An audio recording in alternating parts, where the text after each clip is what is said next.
Ada 3 ilmu yang wajib kita pelajari. Yang pertama yang wajib kita pelajari itu adalah ilmu tauhid. Ilmu tauhid ini yang berkaitan dengan Allah. Masa iya kalau kita ibadah ini nggak mengenal siapa yang kita sembah? Banyak orang yang menyembah Allah, banyak orang yang sholat, banyak orang yang beribadah, tapi tidak mengenal man huwallah, siapa. Warahmatullahi wabarakatuh. Bismillah, masya Allah, la yasukul khaira illallah. Bismillah, masya Allah, la yusrifu su'a. Bismillahirrahmanirrahim. Alhamdulillahirabbil alamin wa bihi nasta'inu ala umuri dunya waddin. Wassalatu wassalamu ala asyrafil anbiya'i wal mursalin sayyidina wa maulana Muhammadin wa ala alihi wa sahbihi ajma'in. Rabbi yassir wa la tu'assir, Rabbi tammim bil khair, Rabbi shrah li sadri wa yassir li amri wa hlul 'uqdatam min lisani yafqahu qawli wa saddid lisani wa hdi qalbi wa saddid lisani wa hdi qalbi wa saddid lisani wa hdi qalbi bihaqi nabiyyika Muhammadin sallallahu alaihi wasallam.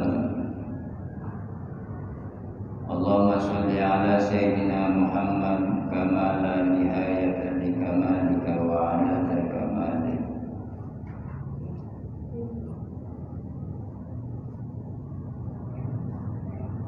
Amma ba'du. Bapak dan saudara-saudara jamaah Ta'lim Masjid Al-Hikmah yang pada malam hari ini kebetulan waktu saya mengisi dan masih tetap masalah yang akan saya sampaikan itu adalah masalah qalbu.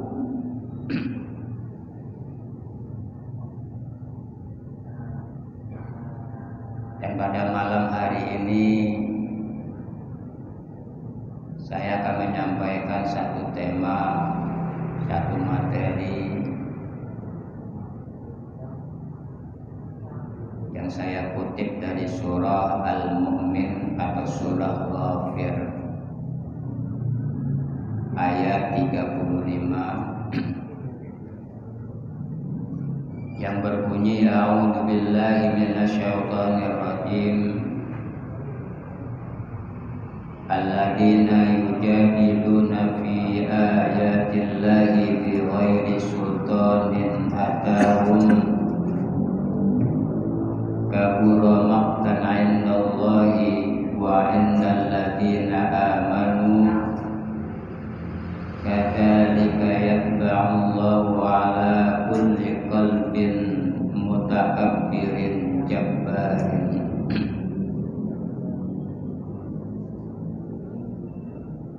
Alladzina yujadiluna fi ayatillah, orang-orang yang memperdebatkan ayat-ayat Allah bighairi sultanin, tanpa alasan yang sampai kepada mereka. Kabura maqtan 'indallahi, amat besar kemurkaan bagi mereka di sisi Allah. Wa indal ladzina amanu, dan di sisi orang-orang yang beriman. Kadzalika yatba'ullahu 'ala kulli qalbin mutakabbirin jabbarin. Demikianlah Allah mengunci mati hati orang yang sombong dan sewenang-wenang.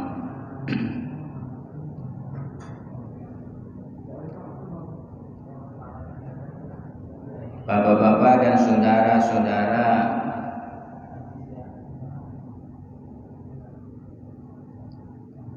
kebetulan pada malam hari ini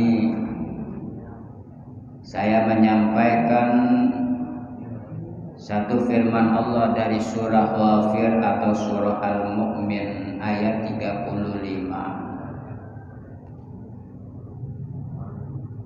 yang intinya banyak sekali kejadian-kejadian di zaman kita sekarang ini.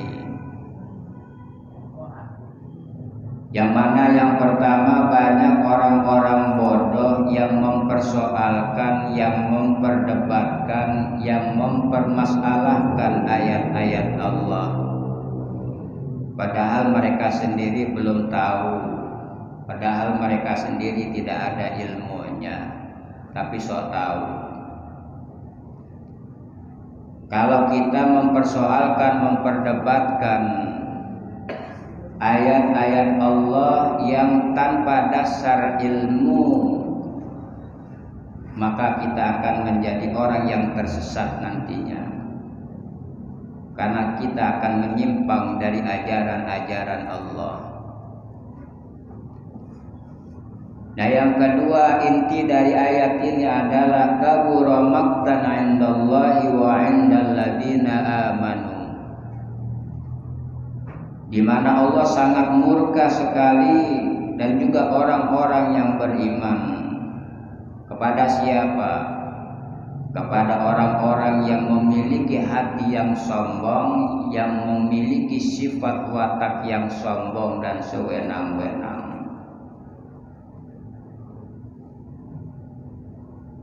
Nah, lebih jauh bapak-bapak dan saudara-saudara Jamaah Ta'lim Masjid Al-Hikmah,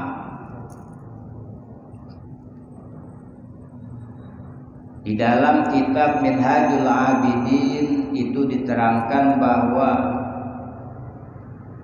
kita ini wajib mempelajari 3 ilmu. Ada 3 ilmu yang wajib kita pelajari.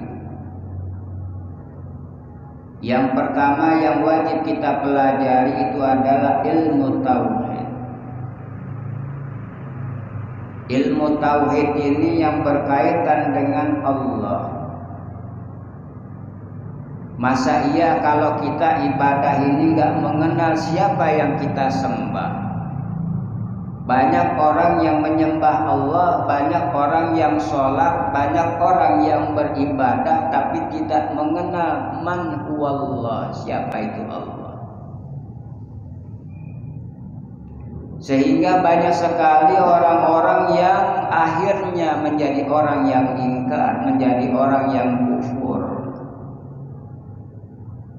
menjadi orang yang begitu benci sama Allah. Karena apa? Karena mereka nggak mengenal Allah.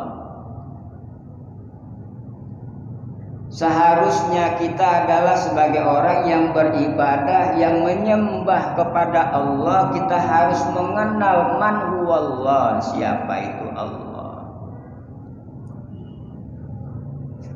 Tentu kita mengenal Allah dari sifat-sifatnya, dari asma-Nya. Nah, kalau kita mengenal Allah Subhanahu wa ta'ala, maka kita tidak akan pernah lari dari Allah. Kita nggak akan selalu berpisah dari Allah, karena ingin selalu dekat dengan Allah dan selalu rindu kepada Allah. Dan kita tidak akan pernah meninggalkan yang namanya ibadah kita kepada Allah. Apalagi kita ini kan dalam hidup ini banyak sekali ujian cobaan yang kita hadapi. Banyak gelombang yang harus kita hadapi, yang bisa menggoyahkan keimanan kita, yang bisa menggoyahkan keimanan kita, yang bisa menggoyahkan keislaman kita. Nah, kalau kita beribadah, dalam ibadah kita baik sholat ataupun ibadah lain, tapi kita nggak pernah mengenal man huwallah, siapa itu Allah. Memang secara zat kita nggak bisa mengenal Allah, karena memang Allah tidak bisa dilihat oleh mata. Dan kita tidak pernah tahu di mana Allah itu berada, karena memang Allah tidak bertempat. Allah bisa berada di mana-mana. Allah tidak terbatas pada tempatnya. Allah tidak terbatas pada waktunya. Nah, disitulah kita harus belajar yang namanya ilmu tauhid. Untuk apa? Untuk kita memantapkan keimanan, keyakinan kita, untuk kita lebih mengenal lagi man huwallah, siapa itu Allah. Sebagaimana ketika kita berpacaran, sebelum kita menikah, kita kan harus mengenal dulu wanita yang ingin kita peristri. Kita kenal dulu siapa calon istri kita. Nah, kalau kita sudah mengenal siapa itu istri kita, barulah kita melamar dan kemudian kita melakukan yang namanya ijab kabul. Barulah kita hidup bersama dalam satu keluarga. Nah, kalau orang kawin nggak mengenal siapa istrinya, calon istrinya, dia nggak mengenal. Bisa hidup kelanggengan dalam rumah tangganya, bisa juga hancur di tengah jalan, putus di tengah jalan. Karena apa? Karena kita kawin, kita nggak mengenal istri kita, siapa istri kita itu. Nah, begitu juga kita kepada Allah, dalam kita beribadah kepada Allah, kita harus lebih banyak mengenal lagi man huwallah, siapa itu Allah. Itulah yang namanya ilmu tauhid. Nah, kemudian yang kedua, ilmu yang wajib kita pelajari, yaitu adalah ilmu fiqih, yang akan menyempurnakan dalam ibadah kita. Yang namanya sholat ada syarat dan rukunnya yang harus kita penuhi. Yang namanya kita puasa harus ada syarat dan rukunnya yang harus kita penuhi. Tanpa kita belajar yang namanya ilmu fikih, maka kita tidak akan sampai pada tingkat kesempurnaan. Kalau ibadah kita nggak sampai pada tingkat kesempurnaan, maka ibadah kita akan sia-sia.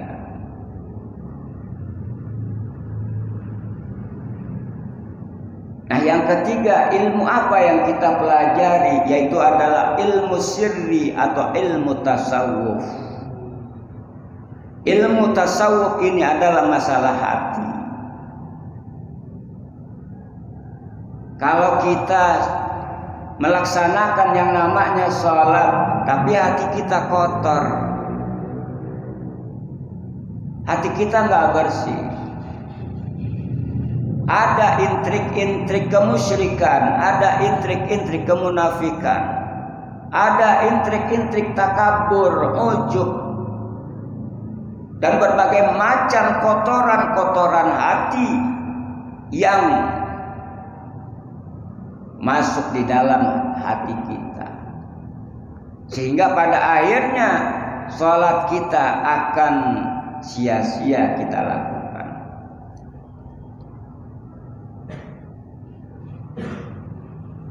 Sebagaimana dalam satu hadits qudsi dikatakan, laisa kullu musallin yusalli, tidak semua orang yang sholat itu sholat.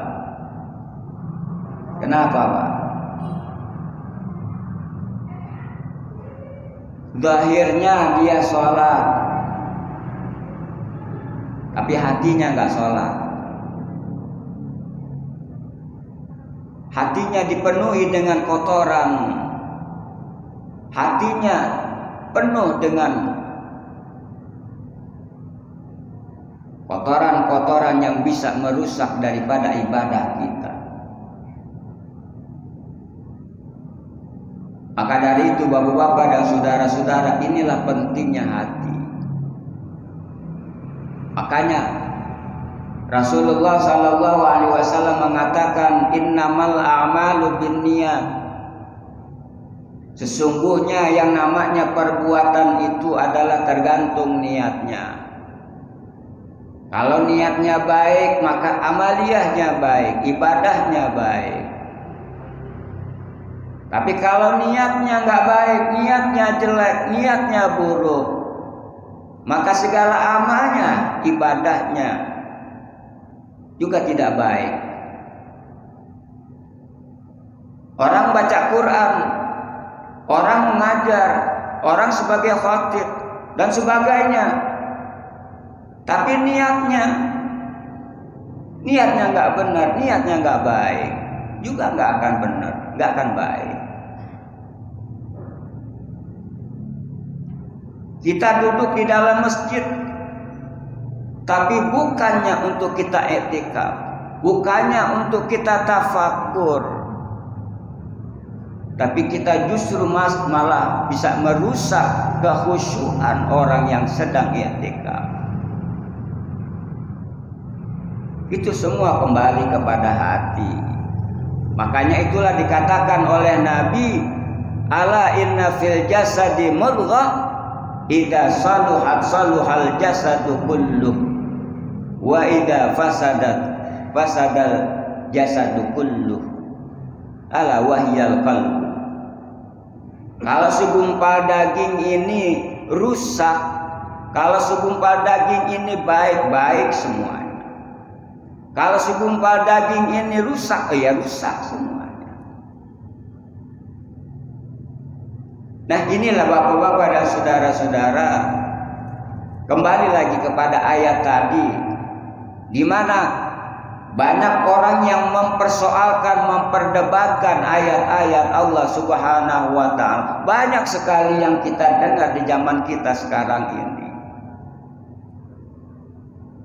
Pernah belakangan ada yang mempersoalkan di mana itu Allah. Kalau memang Allah itu ada, di mana itu Allah? Saya pengen tahu Allah itu ada di mana. Itu bukan orang sembarangan loh yang ngomong.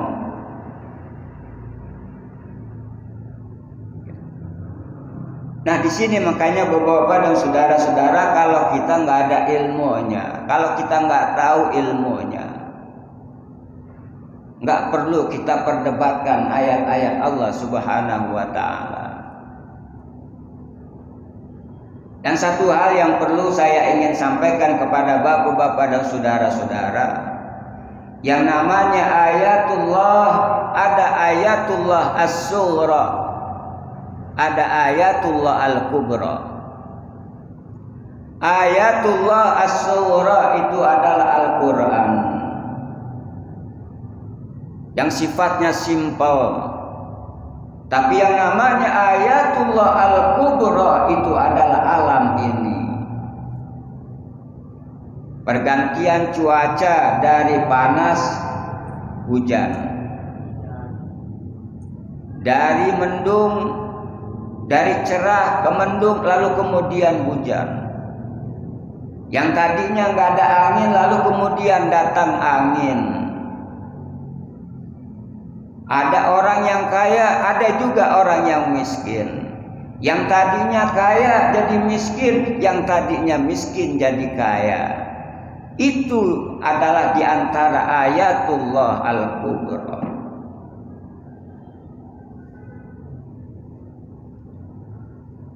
Nah, ini yang perlu kita pelajari bapak-bapak dan saudara-saudara.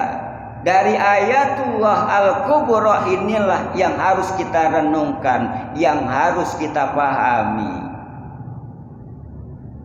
Orang yang sehat, segar, bugar, yang kita tidak tahu apakah dia dalam kondisi sakit atau tidak, atau dia meninggal dunia.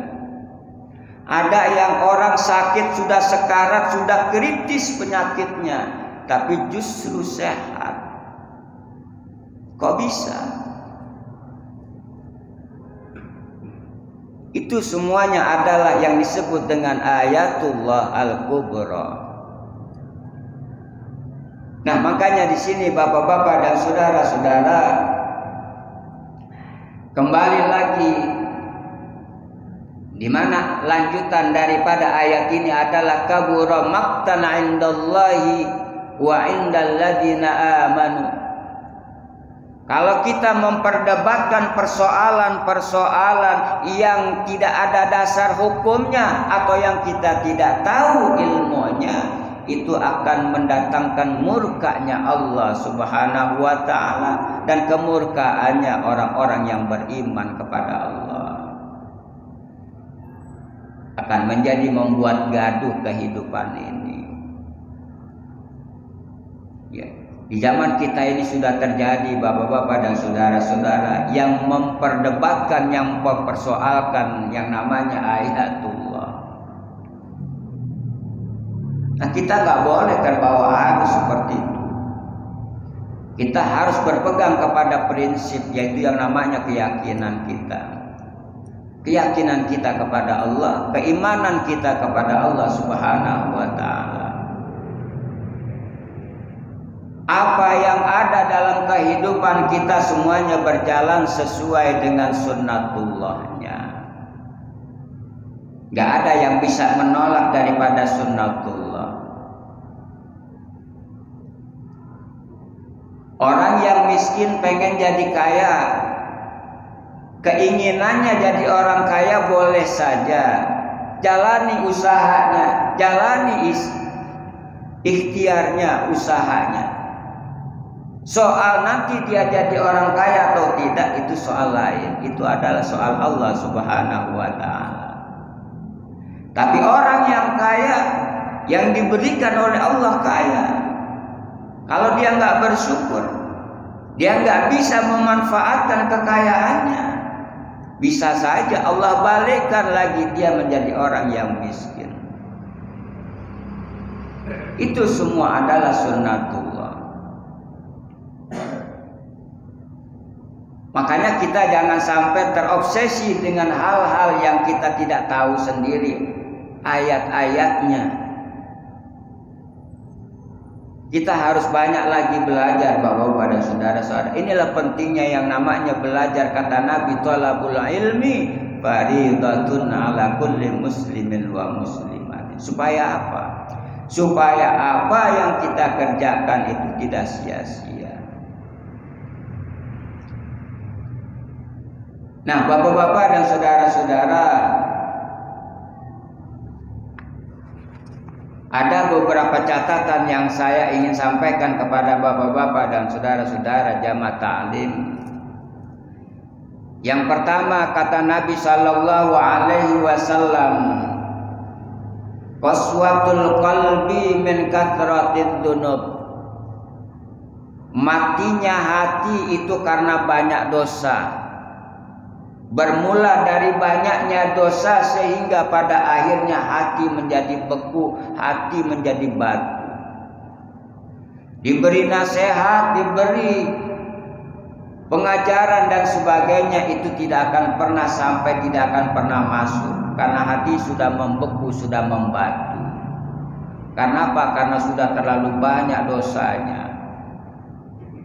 Kalau orang yang sedang dalam gelimang dosa, yang sedang melaksanakan perbuatan-perbuatan dosa, dia tidak akan bisa kita bawa kepada kebaikan kecuali dirinya sendiri yang mau berjalan di dalam kebaikan. Selama dia dalam kondisi keasikannya di dalam perbuatan yang namanya perbuatan dosa, itu nggak akan bisa untuk dirubahnya oleh orang lain kecuali dirinya sendiri. Yang namanya orang minum, yang namanya orang berjudi, yang namanya orang berbuat kriminal dan sebagainya, itu nggak akan bisa untuk diluruskan, untuk dikembalikan kepada kebaikan, kecuali yang punya diri itu sadar dia akan kembali kepada kebaikan.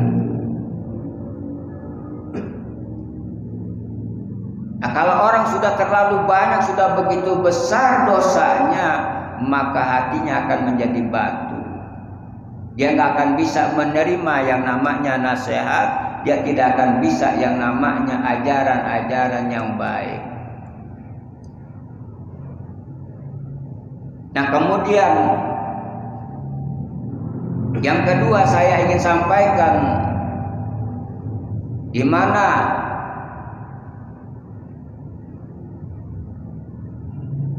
satu ungkapan Allah Subhanahu wa taala, perintah Allah Subhanahu wa taala atau firman-Nya Allah Subhanahu wa taala kepada Nabi Musa, "Ya Musa, awalu man mata min khalqi iblisa la'anahullah li'annahu awalu man asani wa man asani katabtuhu maitan." Dalam firman-Nya Allah Subhanahu wa taala kepada Nabi Musa, "Wahai Musa, orang yang pertama kali yang aku anggap mati itu adalah iblis. Manusia dari makhlukku yang aku anggap mati, yang pertama kali mati dari makhluknya Allah itu adalah iblis. Kenapa? Karena iblis adalah merupakan makhluk yang terkutuk atau makhluk yang dikutuk oleh Allah. Kenapa? Li'annahu awwalu man asani, karena iblis adalah yang pertama kali yang melakukan kedurhakaannya kepada Allah. Wa man asani katabtuhu maitan, dan orang yang durhaka kepadaku, aku sudah catat sebagai makhluk yang sudah mati. Nah, di sini bapak-bapak dan saudara-saudara, apa kita ini mau seperti iblis yang sudah dianggap tidak ada walaupun ada, dianggap sudah mati walaupun sudah masih hidup? Makanya ada istilah bahasa kita adalah ya orang yang hidup tapi mati, atau yang disebut dengan bangkai hidup. Orang hidup tapi dianggapnya sudah mati. Karena apa? Karena sudah tidak ada lagi manfaat yang bisa diambil.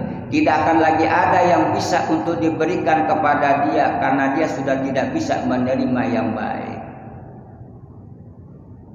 Nah, di sini bapak-bapak dan saudara-saudara, kenapa iblis dianggap oleh Allah, sudah dicap oleh Allah adalah sebagai makhluk yang sudah mati? Karena dia adalah orang yang termasuk yang durhaka kepada Allah. Jadi orang yang durhaka kepada Allah itu sudah dianggapnya mati. Sama dengan kita manusia, kalau manusia sudah durhaka kepada Allah Subhanahu wa taala, itu sudah dianggapnya mati. Artinya tidak akan lagi ada pintu taubat bagi orang-orang yang demikian seperti iblis. Sudah tidak ada lagi pintu taubat. Tidak ada lagi kesempatan untuk dia kembali kepada kebaikan kalau Allah sudah menganggapnya mati. Nah, ini yang kita khawatirkan, agar kita jangan sampai seperti iblis. Kalau memang kita masih punya kesadaran kalau kita sudah banyak berbuat dosa, banyak berbuat kesalahan, segera kembali kepada taubat. Segera kembali kepada jalan Allah Subhanahu wa taala. Kalau kita sudah terlalu jauh dari Allah Subhanahu wa taala, kembali kepada Allah Subhanahu wa taala. Nah, bapak-bapak dan saudara-saudara,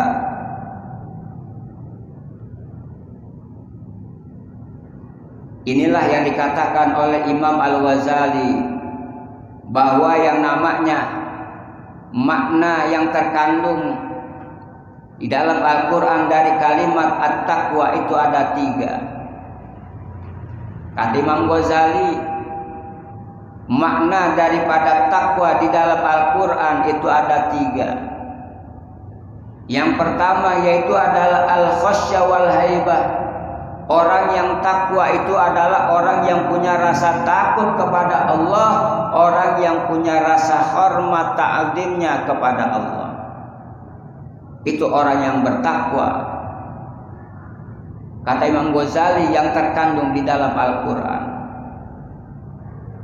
Kemudian yang kedua, makna daripada takwa yang terkandung di dalam Al-Quran adalah at-ta'ah wal ibadah. Orang yang takwa kepada Allah adalah orang yang senantiasa taat dan ibadah kepada Allah.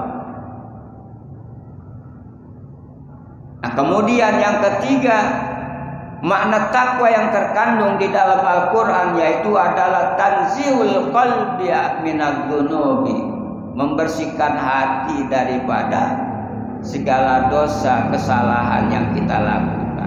Karena apa? Kalau kita biarkan dosa kesalahan terus berada di dalam kalbu kita, maka itu akan menutup pintu, akan menutup, menghalangi perjalanan kita kepada Allah Subhanahu wa ta'ala.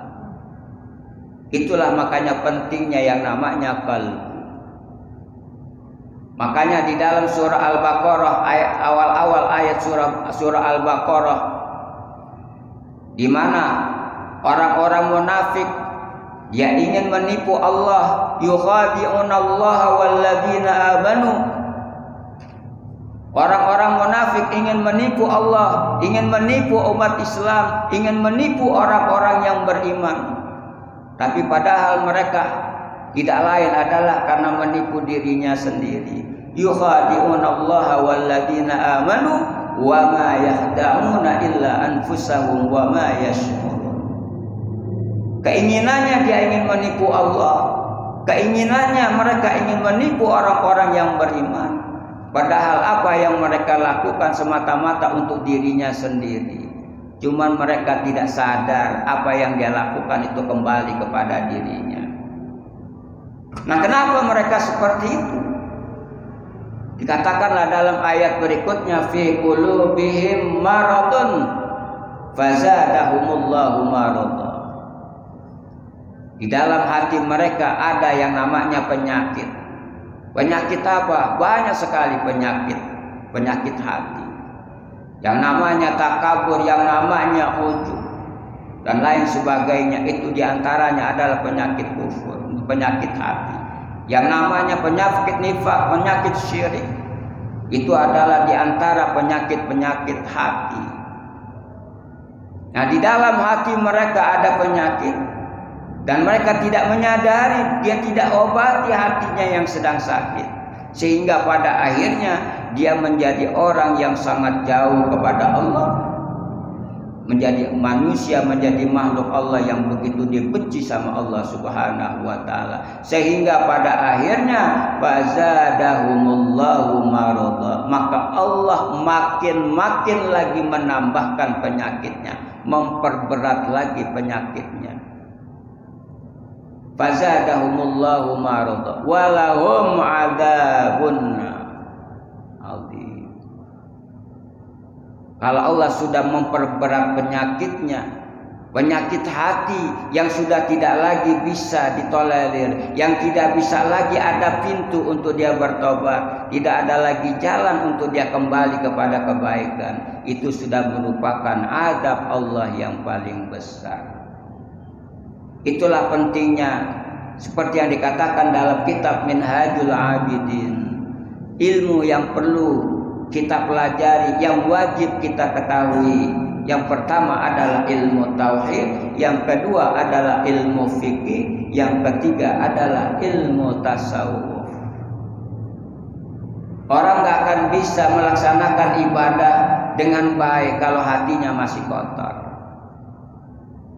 Hati kita harus bersih. Itu penting Bapak dan Saudara. Ilmu tasawuf itu adalah ilmu yang membersihkan hati untuk semata-mata karena Allah Subhanahu wa ta'ala. Jadi yang ada di dalam hati kita itu cuma Allah. Dan kita menganggap rendah semua selain daripada Allah Subhanahu wa ta'ala. Tidak ada yang lebih hebat, tidak ada yang lebih agung, tidak ada yang lebih perkasa, tidak ada lagi yang lebih besar kecuali hanya Allah Subhanahu wa taala. Itulah yang namanya terkandung dalam ilmu tasawuf. Nah, disinilah Bapak-bapak dan saudara-saudara, ya, mudah-mudahan di dalam perjalanan kita, dalam kita mengisi hidup kita di tahun 2022 ini, ya, mudah-mudahan itu akan lebih baik lagi dari masa-masa kita yang sudah berlalu, yang sudah lewat. Dan ini harus kita sadari, harus kita syukuri. Kalau kita ini ada masanya untuk kita mengakhiri kehidupan ini. Ada waktunya untuk kita kembali kepada asal kita.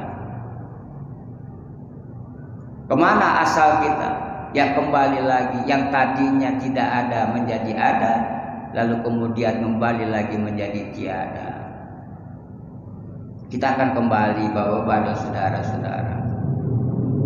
Sepanjang waktu, sepanjang hari, sepanjang masa kita beribadah kepada Allah, kalau kita nggak benahi ibadah kita akan menyesal nanti di kemudian hari. Begitu kita sudah bisa melihat apa yang kita lakukan selama kita hidup di dunia, baru kita bisa melihat, oh kenapa ibadahku nggak ada yang berarti buat saya, nggak ada yang bisa menolong, yang membela saya. Semuanya sia-sia. Sholat kita sia-sia, puasa kita sia-sia, haji kita sia-sia, sedekah kita, infak kita, zakat kita, semuanya sia-sia. Karena apa? Karena kita tidak punya dasar ilmunya. Makanya kata Ibnu Ruslan dalam kitab Zubatnya, wa kullu man bi ghairi ilmin ya'malu a'maluhu mardudatun la tuqbalu. Segala perbuatan yang tidak didasarkan pada ilmu, maka amalnya akan sia-sia, nggak akan diterima oleh Allah Subhanahu wa taala.